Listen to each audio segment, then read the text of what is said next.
Buenos días con todos y con todas. Mi nombre es Néstor Ardito, soy vocal del Consejo de la Judicatura.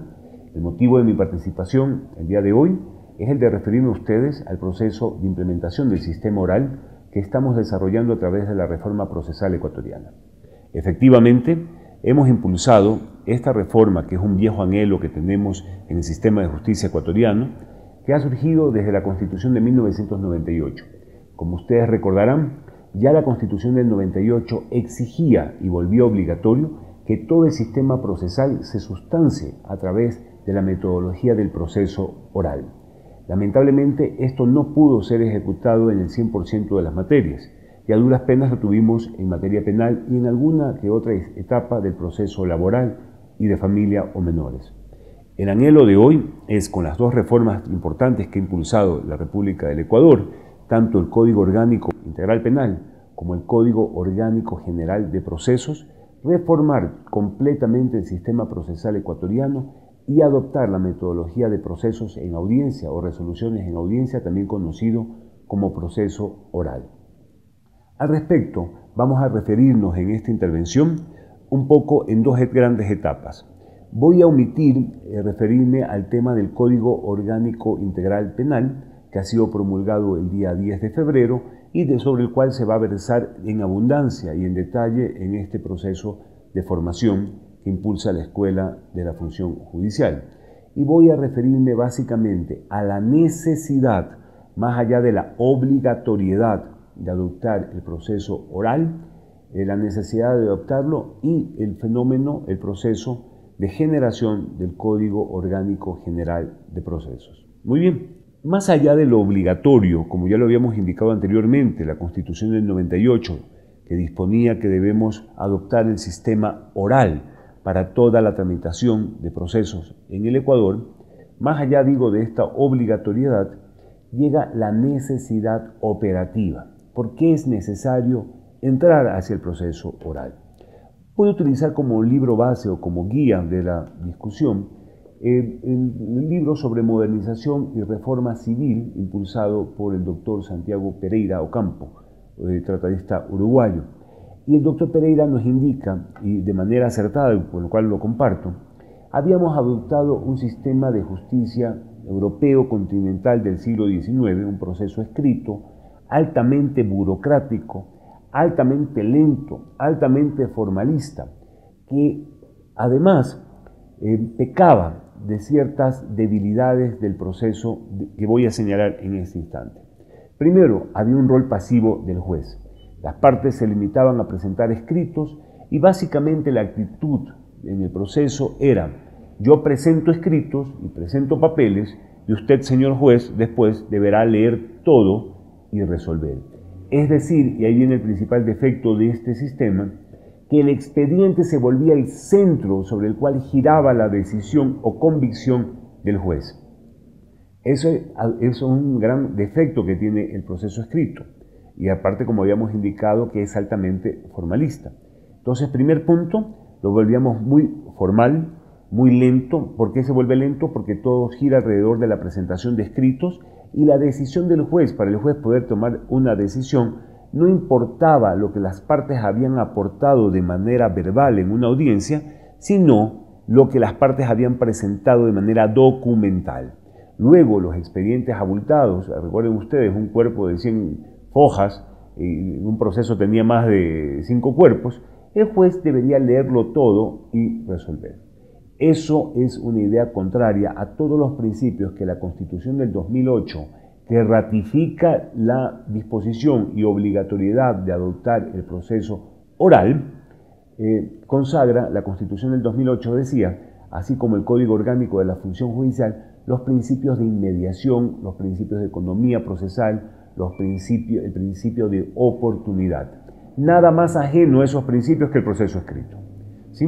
Pero adicionalmente, este proceso escrito permitía o se volvía factible, ¿sí?, que el juez pueda delegar muchas de las funciones en otros funcionarios del juzgado y de la judicatura. Es decir, ya no era el ente juzgador, el juez, quien estaba en la cercanía con las partes para hacerse la convicción de lo que iba a resolver, sino que muchas de las diligencias, porque así lo permitía el proceso escrito, las tramitaba o las llevaban distintos funcionarios de la judicatura. Como ustedes comprenderán, esto generaba que este proceso, además de lento, un estudio del Banco Mundial que tomó como referencia el tema de la exigibilidad de un contrato no cumplido, nos indicaba que esto podía durar de 300 días promedio desde la presentación de la demanda hasta volver efectivo el cobro de esa pretensión, es decir, habiendo agotado todas las instancias, desde 300 días en países que tenían el proceso oral a un promedio de 1.500 días en países que tienen el proceso escrito. Yo creo que ese tiempo no nos va a parecer alarmante si lo relacionamos a nuestro proceso contencioso administrativo, por ejemplo, o a muchos de los procesos ordinarios en materia civil. Sabemos que no estamos hablando de tiempos alejados de la realidad. Entonces, nos volvía un procedimiento lento. Al volverse un procedimiento lento, también se vuelve un procedimiento caro. Pero también tenía otra gran deficiencia este proceso escrito. Se diluía o se generaba una gran variedad de vías procesales distintas para cada una de las pretensiones. Como ustedes comprenderán, ¿sí?, hemos dicho que las particularidades del derecho sustantivo no necesariamente tienen que traducirse en vías propias de procedimiento. Me explico mejor. Usted tiene una autopista que lo lleva de una ciudad a otra ciudad y esa autopista determina que los vehículos pesados pueden movilizarse a determinada velocidad, los vehículos livianos a otra, las motocicletas a otras y las bicicletas tendrán su propio carril y su propia ruta. Eso no quiere decir que se construye una carretera para cada uno de los vehículos, sino que aprovechando la misma carretera, cada uno de los vehículos se adaptan a sus particularidades. Es eso lo que propone la adopción del procedimiento oral y la generación, como efecto de este cumplimiento de la obligatoriedad de la Constitución del 2008, que es el Código General de Procesos. Muy bien. Adicionalmente, había un uso deficiente de equipos tecnológicos y en esto, cuando arrancamos el proyecto de modernización llamado así, el proyecto Projusticia, a finales del siglo pasado, año 99-2000, se adoptaba la primera solución informática para la llevanza de un trámite judicial en el Ecuador, sistema que actualmente se conoce como el SATJE, Sistema Automático de Trámite Judicial del Ecuador. Esto era muy importante porque en el Ecuador de aquel entonces era pasar de una máquina de escribir y papel carbón, no a una computadora, sino a una solución informática, a otra visión de llevanza de un proceso judicial, adoptar ciertos parámetros jurimétricos, es decir, la administración por flujos de lo que debe significar la prestación de un servicio de justicia. Estos elementos tecnológicos se potencializan de manera muy adecuada en la adopción del procedimiento oral. ¿Pero qué es el procedimiento oral? Nuevamente citando al doctor Santiago Pereira Ocampo, dice el doctor Santiago Pereira que un procedimiento oral o de resolución en audiencias debe ser un sistema de comunicación dinámico, ojo, entre las partes y el juez, en el que se le proporcione información de calidad bajo responsabilidad de las partes para que el ente juzgador, único guardián de debido proceso, pueda armar su convicción y resolver. Para aquellas personas que creen que resolver en una audiencia es todavía un tema peligroso, difícil, porque el juez no se ha armado la convicción de la causa, debemos hacer hincapié que en un proceso oral, dinámico, de contradicción, en el que las partes intervienen en una audiencia, cada quien formula los fundamentos de su pretensión y contesta la pretensión de la contraparte, son esas partes las responsables de brindar la información de calidad para el juzgador. No el juzgador no es abogado de ninguna de las partes. El juzgador es un espectador privilegiado de una película, privilegiado porque decide cuál va a ser el final. Y esa es la nueva convicción que debemos tener cuando hablamos de la adopción de un procedimiento oral. Como ustedes comprenderán, adicionalmente, cuando estamos hablando de un sistema de reforma, no estamos hablando de una vía unidireccional. Un sistema de reforma involucra muchas aristas. Una de ellas es la reforma normativa, en este caso la reforma procesal no penal, que ha sido presentado a la Asamblea a través del Código Orgánico General de Procesos. Pero adicionalmente, esto involucra una nueva gerencia o administración de un servicio de justicia. Es por eso que una de las vías que también estamos trabajando es poder romper el monopolio estatal de juzgamiento de una controversia. Me explico. Anteriormente, o bajo el imperio total del juzgamiento en el sistema de justicia ordinario, cualquier conflicto que usted y yo podamos tener, sea importante, poco importante, de mucha cuantía o de menor cuantía, deberíamos someterlo exclusivamente a la resolución de un juez. Hoy, el Consejo de la Judicatura está impulsando adicionalmente a las reformas procesales para obtener procesos más ágiles, también la generación o la creación o la puesta en escena de otras vías de solución de conflictos.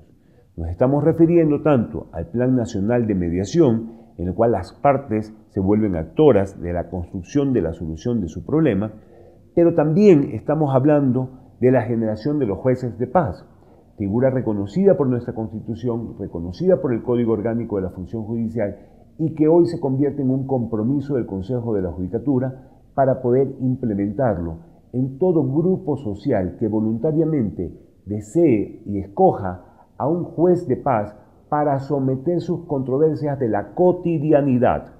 La diferencia entre el juez de paz y un mediador es que, además de que el juez de paz involucra como primer paso llegar a un sano arreglo entre las partes, en caso de no poder lograrlo, el juez de paz sí tiene la facultad de poder disponer. Es decir, este imperium que tienen los jueces para poder resolver la controversia que ha sido puesta en su conocimiento. Adicionalmente, en el Código Orgánico General de Procesos, estamos enviando determinados temas de jurisdicción voluntaria para competencia exclusiva del sistema notarial. Ojo, ya no estamos hablando del tema facultativo de si lo someto en conocimiento de un juez o lo llevo ante un notario.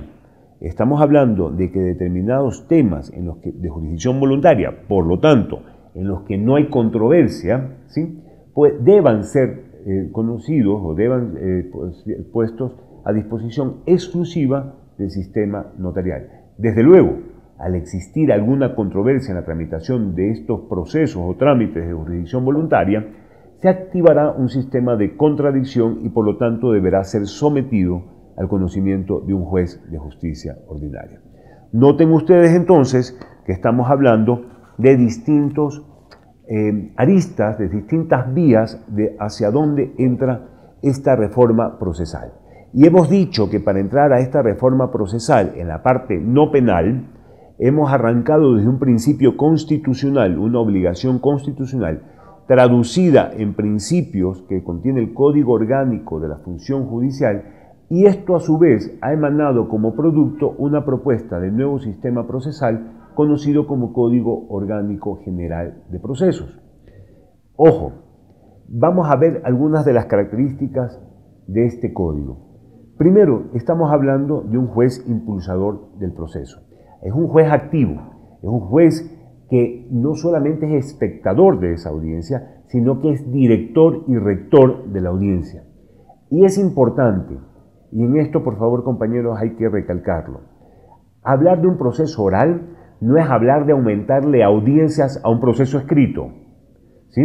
No es que si le aumentamos audiencias a un proceso escrito tenemos medio proceso oral. Lo que tenemos es un proceso torpe, lento y burocrático. Hablar de un proceso oral es cambiar conceptualmente la llevanza de un caso y saber, sobre todo, qué es la audiencia, el núcleo central de convicción para armar la convicción del juzgador y por lo tanto es la audiencia donde el juez, al culminar la audiencia, irá resolviendo algo. No puede terminar una audiencia sin que exista una resolución del juez. La audiencia se convierte entonces en la etapa procesal específica en la cual el juez, luego de oír a las partes y de garantizar un debido proceso y contradicción entre ellas, resuelve en base a su conocimiento y convicción. Es donde hace ejercicio de esta facultad de poder resolver y poder juzgar. El imperium, factor primordial del tema de la jurisdicción, de la jurisdicción. Estamos hablando también de la incorporación de un concepto de gestión judicial. Miren, el servicio de justicia, como cualquier servicio público, está compuesto por etapas que se concatenan para poder obtener un efecto final. En este caso, el efecto final es la decisión del juez. Cuando estamos hablando nosotros de gestión judicial, estamos hablando también de todo un sistema de administración del servicio de justicia que permita no solamente la adopción plena del sistema oral, sino también el mejor manejo de recursos públicos. Sobre esto quisiera poner el siguiente ejemplo. Cuando hablábamos de la figura de los juzgados, ¿sí?, decíamos que habíamos confundido que no necesitábamos más jueces, necesitábamos más juzgados. O habíamos pensado que hablar necesariamente de contar con más jueces involucraba obligatoriamente contar con más juzgados. No necesariamente. El sistema necesita juzgadores, el sistema necesita jueces. Sin embargo, bajo el sistema de administración del servicio, la figura pasada, el juzgado, por cada juez, que es quien tiene lo que llamamos la firma de poder o el poder de resolución, ¿sí?, por cada juez yo tenía que aumentar un equipo de alrededor de 5 o 6 personas, tomando en cuenta secretario, oficial mayor, amanuenses, auxiliares de servicio. Es decir, se armaba un equipo que trabajaba con dedicatoria exclusiva para cada uno de los jueces. Esto es, amigos, como que mañana en su empresa, para cada punto agregador de valor, por ejemplo, los vendedores de un producto que usted desea impulsar, para cada vendedor que es quien genera el plus, usted debe aumentarle un equipo de 5 o 6 personas de peso operativo. Para cada vendedor, un secretario, un chofer, un asistente, un conserje. Comprenderán ustedes que un sistema que opera administrativamente de esa manera se vuelve un sistema obeso, pero sobre todo se vuelve un sistema ineficiente.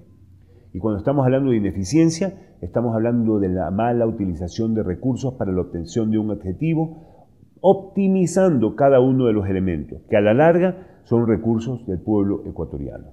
Bajo esa visión, hoy, y bajo la visión de gestión judicial actual, estamos hablando de unidades judiciales, donde el juez se incrementa con el único soporte obligatorio que necesita, que es el secretario, el actuario, el certificador, quien da la fe pública de las actuaciones emanadas por el juzgador. Pero todo el resto del equipo se vuelve un equipo compartido para todos los jueces, de tal manera que mañana pudiésemos aumentar el número de juzgadores de una unidad sin que necesariamente u obligatoriamente esto signifique un crecimiento directo proporcional de personal operativo. Este nuevo código involucra nuevos estándares de notificación. Es la adopción plena del sistema, de los sistemas tecnológicos. Ya vamos a llegar con la firma electrónica por parte de los entes juzgadores para que los casilleros judiciales sean cosa del pasado. Yo recibiré mis notificaciones de manera electrónica, como ya hoy las reciben muchos de los abogados, ¿verdad? Pero con el efecto jurídico de la firma. Ya no será simplemente una notificación histórica e informativa, sino será una notificación con efectos jurídicos, porque esa notificación va a reemplazar la notificación en papel que seguimos adjuntando a los casilleros judiciales. ¿Sí? Eso es simplemente como un ejemplo de los distintos estándares de notificación. Cuando hablamos de notificación, también debemos hacer hincapié cuando nos referimos, por ejemplo, a notificar a testigos para una confesión en la audiencia, el juez o el ente juzgador se responsabiliza de hacer llegar a la parte solicitante el oficio por el cual se notifica al testigo pedido. Pero es responsabilidad de la parte llevar su prueba a la audiencia. Me explico. Si al realizarse la audiencia de juzgamiento, un testigo pedido por la parte actora no ha comparecido, quien pierde la actuación de esa prueba es la parte actora, porque ella es la responsable de llevar su prueba ante el conocimiento del juez, ¿sí? Por lo tanto, la notificación que hace el juez es exclusivamente del oficio al abogado para que faculte a la parte o al testigo llevarlo a la audiencia. También tenemos un efecto muy claro de la no comparecencia de las partes a las audiencias. Básicamente, el Código Orgánico General de Procesos involucra 4 procesos: el proceso ordinario, el proceso sumario, el proceso ejecutivo y el proceso monitorio. El proceso ordinario va a ser, como siempre lo ha sido, el proceso matriz.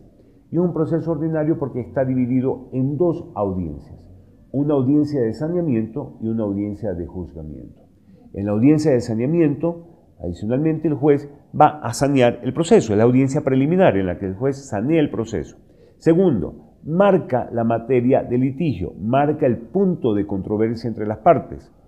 Y sobre ese punto de controversia se determina la prueba. Ojo, la oportunidad de presentación de la prueba para el nuevo sistema es la presentación de la demanda y la contestación de la misma. Es al momento de presentar mi demanda que yo debo presentar toda la prueba o anunciar la prueba que me ha sido imposible conseguir. Ojo, el Código Orgánico de la Función Judicial faculta para que los jueces de contravenciones puedan generar la prueba documental preprocesal. Así que se han brindado las herramientas necesarias para que la parte actora, al momento de demandar, pueda presentar toda la prueba de su pretensión, y la parte demandada, al momento de contestar, por eso también se han cambiado y se han ampliado los días para contestación de la demanda, pueda presentar toda su prueba o anunciar su prueba. Ya no es en la audiencia preliminar, ni luego en otra etapa propia en que veremos cómo vamos a aprobar las pretensiones. Es al inicio de este proceso, en la demanda y en la contestación. Por lo tanto, si las partes no comparecieren a alguna de las audiencias, si la parte actora no comparece a alguna de las audiencias, su no comparecencia tiene un efecto jurídico, que es la desestimación de la demanda.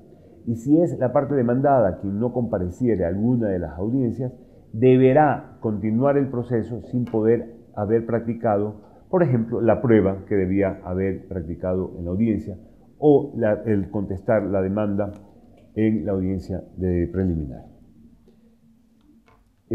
Hay otro factor adicional, el tema de registro de las audiencias, tal como ya lo ha incorporado también el COIP, y esto se ratifica en el Código General de Procesos. Las actas son actas resumen. Por eso es que el juzgador está en la audiencia. El acta, para que pueda ser bastante útil, para que pueda ser bastante fiel, debe ser concreta. No debe ser transcrita cada una de las intervenciones. El ente juzgador está presente oyendo las intervenciones de las partes y el acta se limitará al testimonio de los nombres de los comparecientes, hora de inicio, fecha de inicio, el resumen de lo que han involucrado la intervención de cada una de las partes y sobre todo la resolución o decisión tomada por el juzgador al final de la audiencia. Compañeros, básicamente, cuando estamos hablando de este Código General, y ya para concluir, estamos hablando de los siguientes criterios. Punto 1. Unificación de procesos. Antiguamente, cada reclamo tenía una propia vía procesal. Estamos unificando en 4 procesos lo que anteriormente se llevaba en alrededor de 80 vías procesales distintas. Eso es seguridad jurídica. Segundo, estandarización de vías procesales. 4 vías: ordinario, sumario, ejecutivo, monitorio. En la prueba, la etapa probatoria ya no existe en el proceso, la prueba se presenta con la demanda y con la contestación a la misma, se sanea el proceso, se delimita la prueba en virtud del punto de controversia y la prueba se la efectúa en audiencia de juzgamiento ante el ente juzgador que va a resolver. Fortalecimiento de la conciliación y de la mediación. Durante todo el proceso el juez debe, y por lo tanto está capacitado y está formado, debe buscar el arreglo entre las partes, la conciliación entre las partes, incluso podrá generar propuestas de arreglo sin que esto, por norma expresa, deba ser considerado como adelantamiento de criterio o prevaricato por parte del juzgador. La utilización efectiva y optimizada de medios tecnológicos, la notificación electrónica, entraremos ya también al expediente virtual, al expediente electrónico. Actas resumen, eso es fundamental.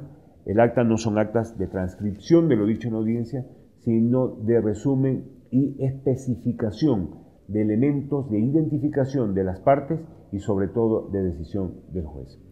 Estimados amigos y compañeros, estamos entrando en una fase histórica en la cual el sistema procesal de nuestro país lo estamos cambiando. Ya la Constitución del 98 y ratificada en la Constitución del 2008 nos vuelven obligatorio la adopción del sistema oral. Por lo tanto, la única pregunta en mesa es cómo lo hacemos. Y esta es la propuesta que tenemos, el Código Orgánico General de Procesos. Este es nuestro cómo. Y sobre esto podremos discutir y podremos conversar, siempre mejorando un servicio de justicia que debe estar encaminado para la absolución, la resolución de una controversia y para satisfacer el principio de seguridad jurídica que nuestra ciudadanía exige. Muchísimas gracias. Consejo de la Judicatura. Hacemos de la justicia una práctica diaria.